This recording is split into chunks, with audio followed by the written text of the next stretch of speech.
How's it going, everybody? Bryan Alvarez here on Wrestling Observer Live. We are here every day, Monday through Friday, noon Pacific, 3 Eastern, Sunday, 3 Pacific, 6 Eastern.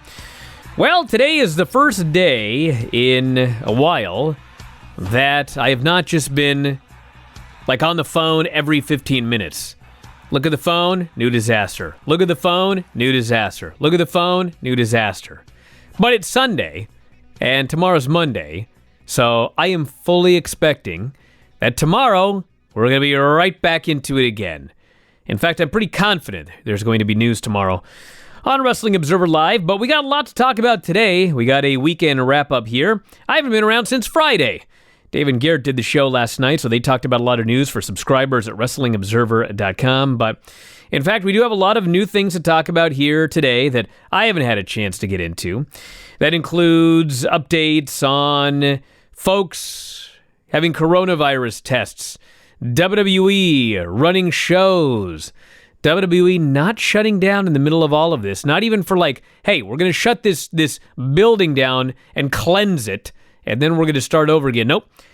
Barreling ahead. They're barreling ahead with shows. So we'll tell you about the WWE schedule, when they tested, what we know about everything right now.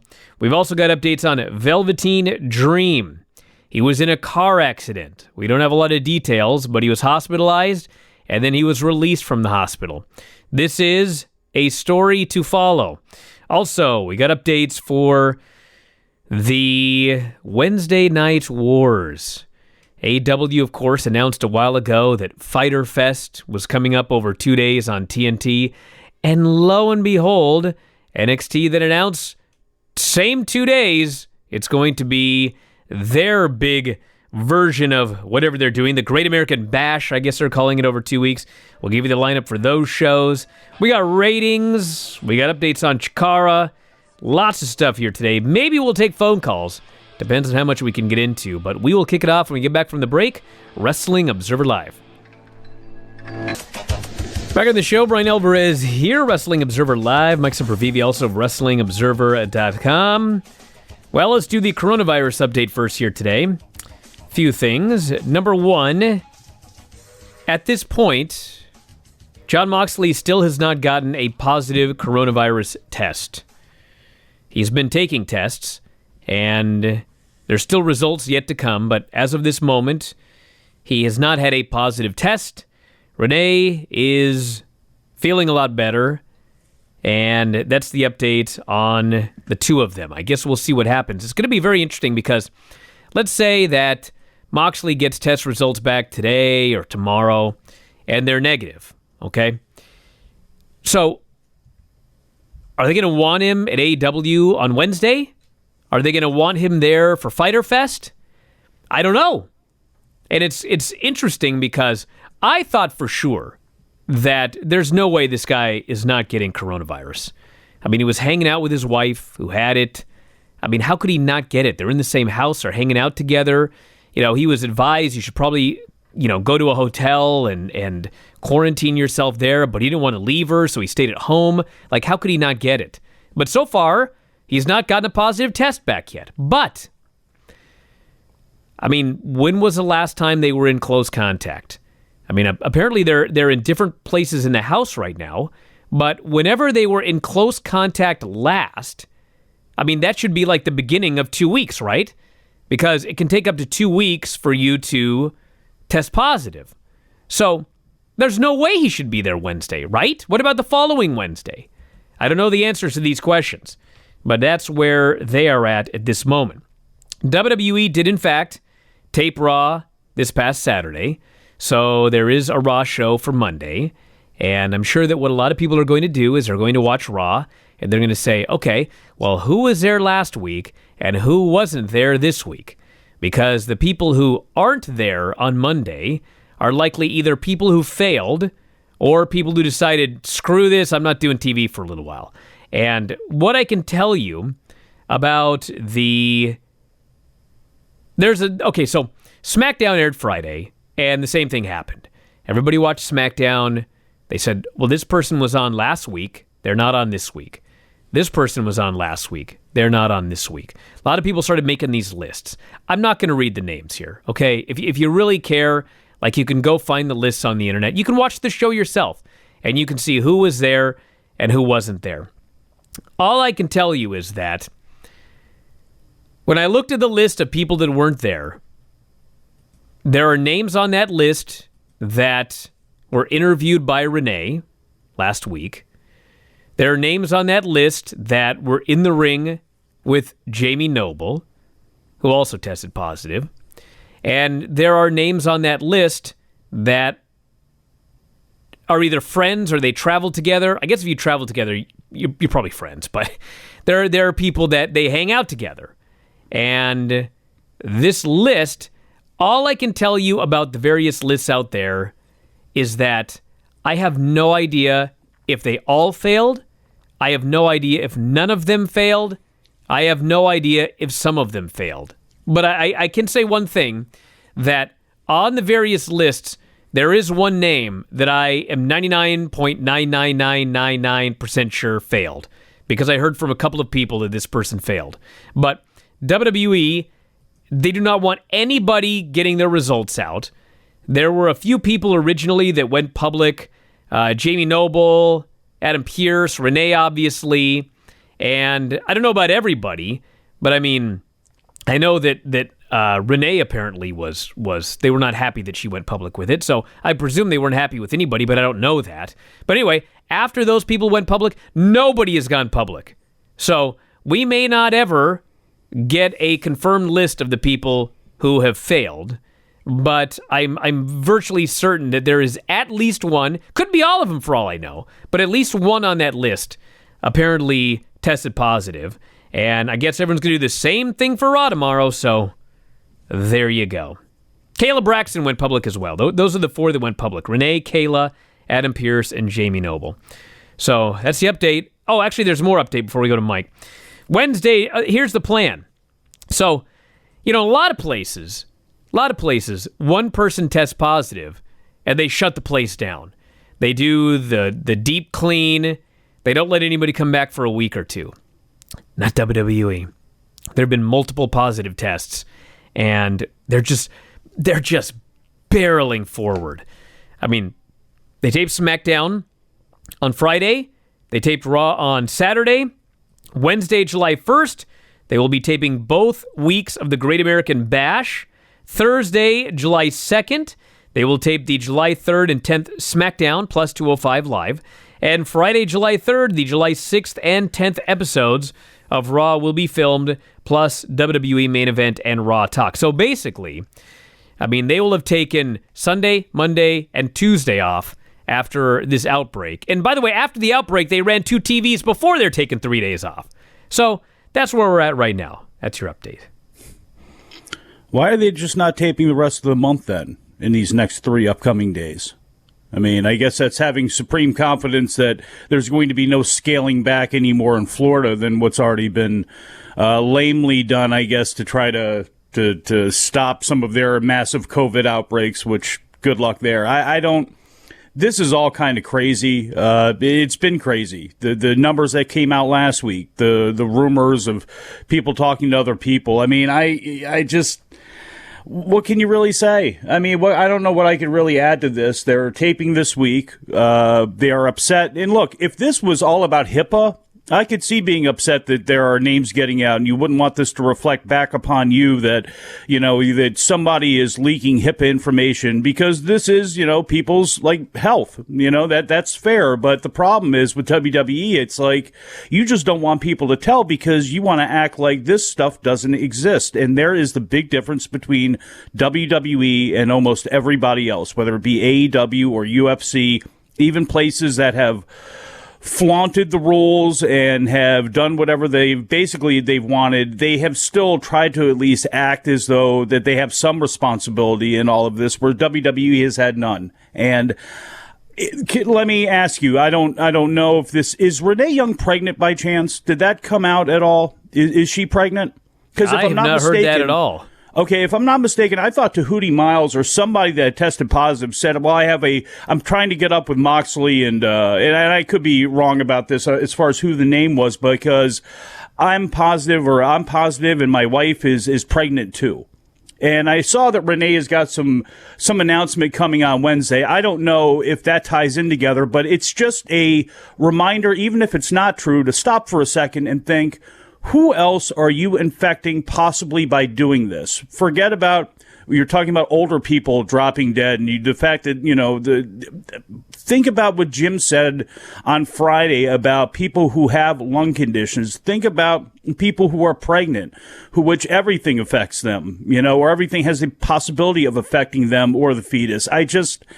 This is so irresponsible, and the fact that they have been so brazen and so cowardly about everything, where they are getting upset at talent for information getting out. I mean, for heaven's sakes, Kayla Braxton is the first person anywhere, and granted, this may not be true, but the first person to announce that she's had it twice out of everybody I've ever heard say that they've had COVID virus, Patrick Ewing, whoever. Kayla, in the WWE universe, in their snow globe, in their little bubble, she's announced she's gotten it twice. I mean, if that shouldn't give you some pause there, I don't know what would, but nothing is giving them pause, and they're, going and barreling on like normal. Again, I don't know what you can really say about this other than we're going to have just more names that are going to continue to come up over months and months and months. All right, so a couple of other notes here, and then we'll go to break. Velveteen Dream, released from the hospital following a car accident. Further details about the accident have not been revealed. Sean Ross Sapp of Fightful was first to report the news, saying Dream, Patrick Clark, was released from the hospital on June 26. Dave Meltzer confirmed the report. News comes as new accounts of sexual misconduct allegations have surfaced involving Velveteen Dream and underage minors during the hashtag Speaking Out movement. Neither Dream nor WWE have commented on the allegations. Dream did not appear on this week's episode of NXT, though he was included in the commercial that aired for NXT's Great American Bash. More on this after the break. Observer Live. Back in the show, Bryan Alvarez here, Wrestling Observer Live. Mike Sempervive, also of WrestlingObserver.com. This person here says, completely wrong, Bryan. Symptoms take up to 2 weeks, not the test result. You will test positive if your viral load is high enough. It's quite possible Moxley did not contract it. Yes, but there's an issue here, and that is that they're living in the house together. He's not out of the house. And so she started feeling sick. What day was it? I think they got the test on Monday. So she was sick like about a week ago. So if she's just getting over it now, how long is she still contagious for? I mean, could he get it today? What if he gets it today? And he gets his test results back today or tomorrow, and that test says negative. I mean, should he still be flying to AEW on Wednesday? I don't think so. I mean, maybe the Wednesday after would be fine, but, I mean, he still probably, I'm not sure that's, I don't know. I would not go Wednesday. Let me put it that way. I would not go Wednesday. Maybe the Wednesday after, if Renee is feeling 100% Monday or Tuesday, he takes a test next weekend, he still doesn't have it, that's one thing. But this coming Wednesday, I still feel like it's too early. Well, who makes that call, him or AEW, then? I don't know. I don't know who makes that call. Actually, Renee should be the one making that call. She should be the boss of that house. They're both. Which, by the way, somebody has noted that apparently she says it's not that she's pregnant, and she's apparently not moving back to Canada either. I guess somebody had asked her about that. So, but yeah, I mean, there was the tweet from whoever, I think it was Miles, that may be gone now, that, somebody did actually ask that up in the air. And it, again, whether she's got it or not, it is something to think about too. Again, as far as bringing this stuff home, all of the travel that's going to be taking place. I mean, we're seeing it with them wanting to open baseball and basketball and all this stuff in Florida, in the state of Florida, in these domes where they're going to have limited touch with anybody else. Now, of course, that's when they're there in these facilities. People are testing positive left and right, but it's like those people had to travel to get there. They had interaction with like normal people out on the street in many cases. They had to go through and order a coffee or to get into the hotel or to deal with this or to deal with that. So, again, I know this is very bothersome to everybody, and this is cramping everybody's personal style. That's great and everything like that, but it's still a public health issue. Even though it may be a nuisance or it may be a bother on your business or all that stuff, and I have sympathy for those people, it's still You know, you have to have some personal responsibility, and you need to definitely, if you're running a business, have some responsibility here, which WWE has seemed to have none. NXT Women's Champion Io Shirai, Sasha Banks set to face off, first ever singles match against each other, taking place at the Great American Bash. This is the 2 nights of NXT that just happened to be going up against the 2 nights of Fyter Fest. I mean, it's abundantly clear that the role of NXT is to try to take away viewership from AEW, keep AEW from taking off. I mean, if anybody, and people are still arguing that, even though it could not be more patently obvious with this latest one right here. But the one I heard the other day was, AEW started all of this by going on Wednesdays, which was the day that NXT was on the WWE network. Well, first off, that was not their idea. AEW wanted to go on Tuesdays. That's the reason that they trademarked Tuesday Night Dynamite long before they announced their television deal. That's the night they wanted, was Tuesdays. It wasn't their call to go on Wednesday. Wednesday, that was a call by TNT. They decided that they wanted on Wednesday. The NBA wins. So they end up going on Wednesday, and WWE rushes to make a deal to get NXT on the USA Network. This has always been about WWE trying to crush AEW from day one. And that's fine. Like, I'm not saying that that's no one's ever done that in the history of wrestling. I just think that people need to accept that that's what happened. And not make up these crazy stories about how AEW started this war and all this. There was no war. WWE decided they were going to start a war by going head-to-head, signing a deal for USA Network, and going 2 hours head-to-head on Wednesday night. Now, here's the lineup for the Great American Bash at this point. Night 1, which is coming Wednesday, July 1st. NXT Women's Champion Io Shirai versus Sasha Banks. Number 1 contenders Fatal 4-Way match. Dakota Kai, Tegan Nox, Candice, and Mia Yim. Strap match, of all things. Dexter Lumis and Roderick Strong. Sign me up for that one. 2-on-1 handicap match. Aaliyah and Robert Stone versus Rhea Ripley. Rhea Ripley must join the Robert Stone brand if she loses. And on night 2, which will be July 8th, head-to-head with the second night of Fyter Fest, winner take all title versus title, Adam Cole versus Keith Lee. Also want to mention SmackDown on Friday. So, Friday's overnight ratings for the Undertaker Tribute Edition of SmackDown on Fox were up 4.1% in the overall ratings, 2.174 million viewers, the highest total since April 17. Now, to me, it's patently obvious why they got this number. It was an Undertaker tribute show. And they aired the entire WrestleMania Boneyard match in its entirety. Now, that was the first 45 minutes of the show, okay? So there's still the rest of the show. But I watched that show last night, and I thought, they are very clever. Because what happened was, Baron Corbin comes out at the beginning of the show, and he starts to just actually, it was after the Boneyard match. It was right after the Boneyard match ends. He comes out, and he's burying The Undertaker. He's making fun of The Undertaker, etc., etc. Jeff Hardy runs out. Jeff Hardy attacks Baron Corbin, and they announce that at the end of the show, it's going to be Jeff Hardy versus Baron Corbin. Now, that is not a money main event. But as I'm watching that show, and they keep showing Undertaker footage, and they replay the angle, and then he comes out for the main event.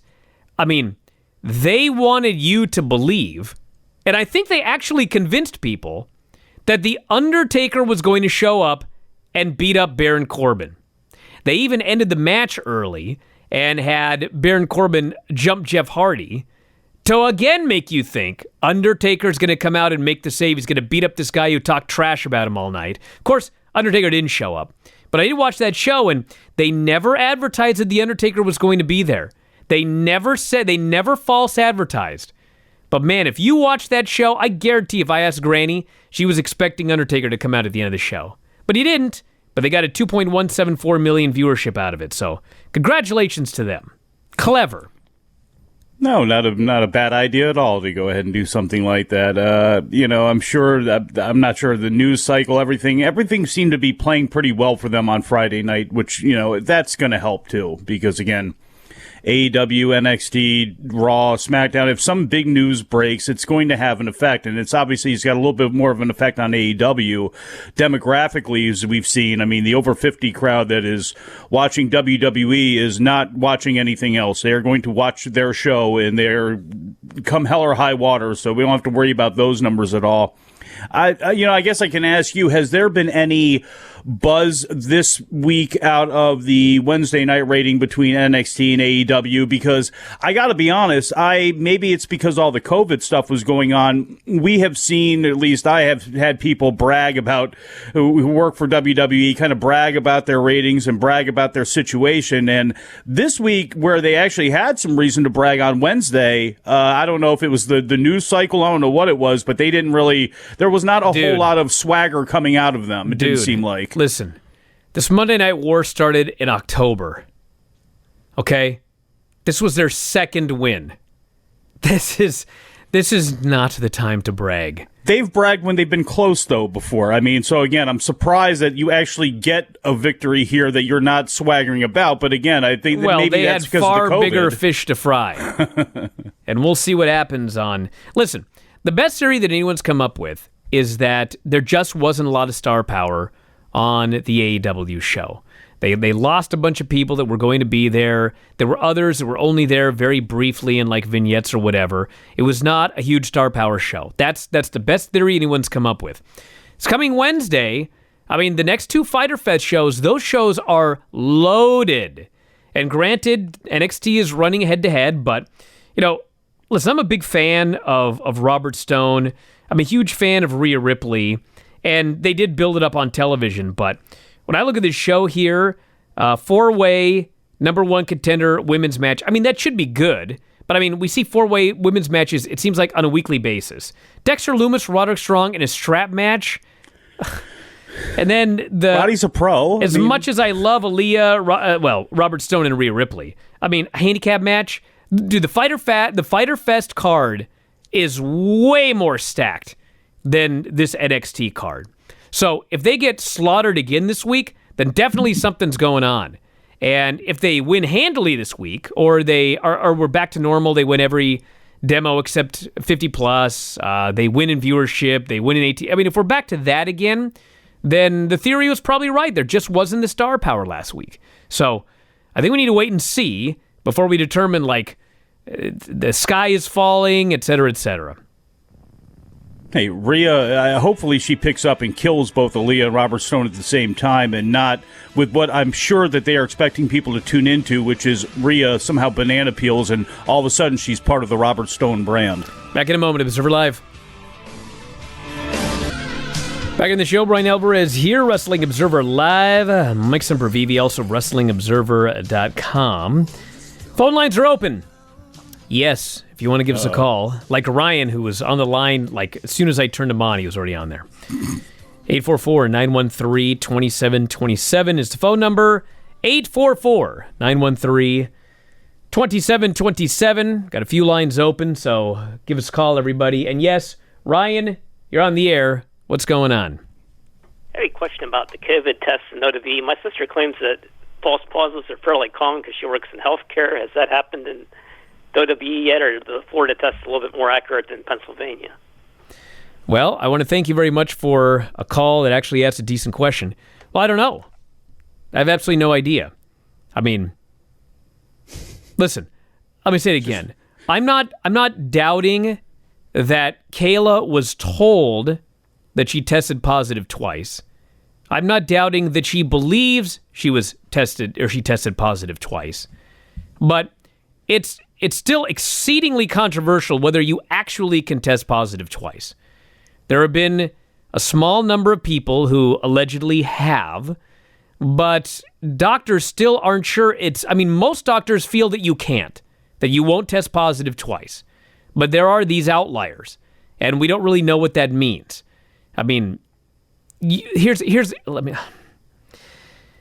if you look at the number of people that have been infected, especially in this country, there's plenty to choose from, okay? The number of people that claim to have tested positive, it's very, very, very, very, very small. Those numbers should be sky high if you can get it and then you can get it again. Especially if you're in a place that's having an outbreak or it's a hot spot or it's been like that for a while. But it's so exceedingly rare that the chances are that either you can't get it twice or that only very, very, very few people can actually get it twice.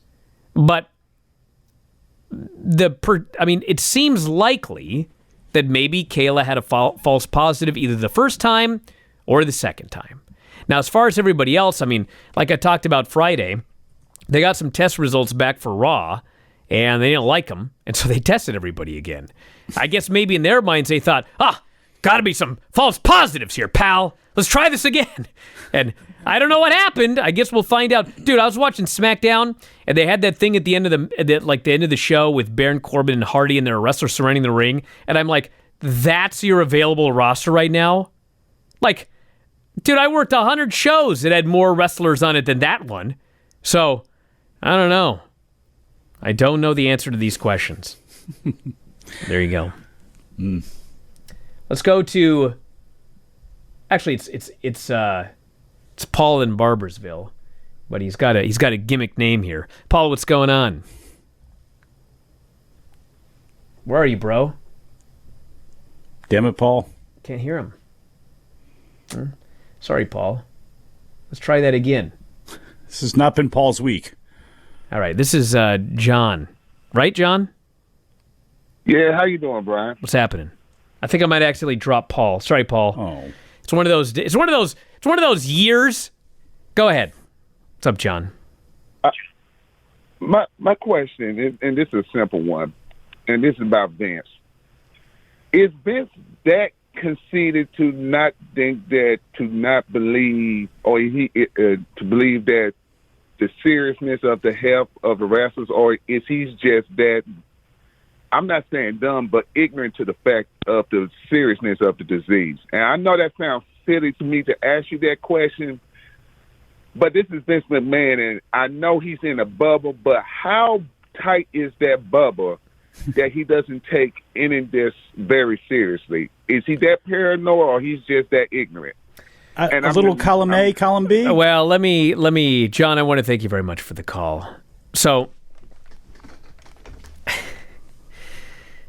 Vince McMahon has never said anything publicly about what he thinks about the coronavirus. So, he's never said anything publicly. Okay? And if he did, I'll bet he would say something probably politically correct to all of his shareholders. Okay? But, I have heard from multiple sources that Vince does not think that this is all that bad. And I hesitate to even say that. I'm not sitting here saying that he outright thinks it's a hoax or whatever, but, there's a lot of people in this country that still believe, at worst, it's a bad flu. Okay? And the impression I have been given from people within the company is that is Vince's mindset. Now, forget anybody that has told me anything. All right? Forget anybody that's told me anything. This is like the argument from people that said, we were never told that we couldn't wear masks. Okay? Like, you're not there. We were never told. You're not there, they said. Listen, Raw and SmackDown and NXT are on national television. They're on national television. I watch them every week in HD, 1080p, on my iPad or on my television. The audience is right there in front of me. And prior to the outbreak, prior to Friday, I never saw, nor did you, nor did anybody else watching in HD on national television, never saw one single solitary person ever wearing a mask. Now, I was told from multiple sources that people were told no masks. Okay? Forget all that again. Forget what I was told. Look with your own two eyes. Did you ever see anybody wearing a mask? You're telling me for 3 months, all those people in the crowd, not one single solitary one of them ever wanted to wear a mask. I mean, come on. Now, reason I brought that up was, forget what anyone has said about Vince McMahon's belief about the severity of the coronavirus, okay? Bro, look with your own two eyes. If Vince McMahon thought that the coronavirus was a very serious public health matter, where if you were over the age of 50, 60, 70, you could very easily end up hospitalized or dead, would he have done anything that he did for 3 months? Dude, it's self-explanatory. He never thought it was that bad. If he did, he wouldn't have just checked everybody's temperatures. He wouldn't have personally just gone to every show. He wouldn't have had Jerry Lawler and Ric Flair and all of these guys all over the place. He wouldn't have put people in the audience yelling and screaming and told them no masks. Nobody who thinks that this is a serious matter would have done what Vince McMahon did. So it's irrelevant what Vince says publicly, what he says privately, what people says that he says privately. None of that matters. All that matters is what you can see with your own eyes. These are not the actions of somebody that thinks that this is a serious matter. These are the actions of somebody that thinks it's a bad cold. It's no worse than the flu. That's what we're dealing with here. Hello? It's been in front of everybody's face for 3 months now. It should not be a mystery. Even for those people who have taken it seriously, you see the havoc that it's played on their businesses and on their lives. So, I mean, again, look at what organized sports are doing and look at the problems that they have had. You know, UFC's had individual fighters and trainers and corner people and things like that day of, and we've gone through those things, but look at real sports that are supposed to be opening up in Florida with travel. And, you know, the Phillies complex 2 weeks ago, and we had a bunch of them shut down. We have players that are really, you know, they're not sure if they're going to play or not because of, you know, other issues. And we'll have to see what happens. Baseball is going to be really interesting, too, playing out of the home stadiums. That's going to be very, very interesting. And with guys who are close anyway in the clubhouse, close in the bullpen, you know, they're talking about guys wearing face masks in the bullpen. I mean, for heaven's sakes, you know, you got a large percentage of baseball who frankly thinks how Vince McMahon does anyway and how Dana White does anyway. So how you're going to try to limit that, we'll see. But there's going to be a lot more pressure on them and the people that, you know, make those decisions and run these teams and run baseball. They're really going to be on people to try to do the best that they can, to wear masks, to take every precaution that they can. And they're supposedly doing it now, and we're getting outbreaks. So that's where this is problematic, too, is that it's just with the most careful that you can do, being the most careful that you can, these things are still happening. And for Vince to continuously downplay it, treat it like it's cold, and play it off as if it's just more of a nuisance and an annoyance than it is a true public health issue and a health issue for the people that are, you know, not only on his roster as independent contractors, but for the people that are actually gainfully, you know, directly employed by WWE and getting medical benefits. You'd think it would be more of an issue for them as well, too. Paul in Barbersville, you're on the air. What's going on?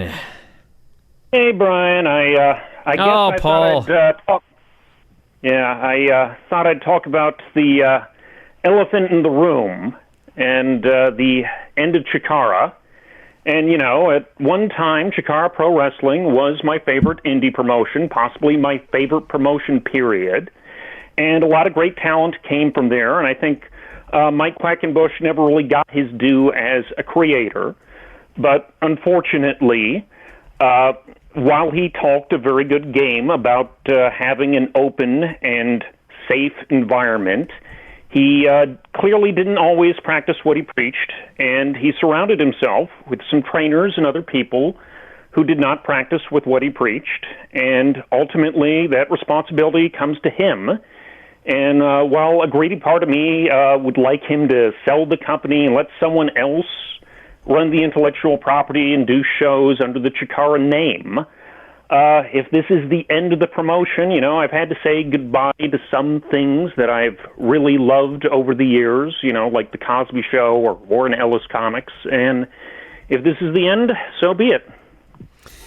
So does this solely like your entire fandom of Chikara? Can you look back and remember things fondly, or is it just like, man, I just got to pretend like this never happened?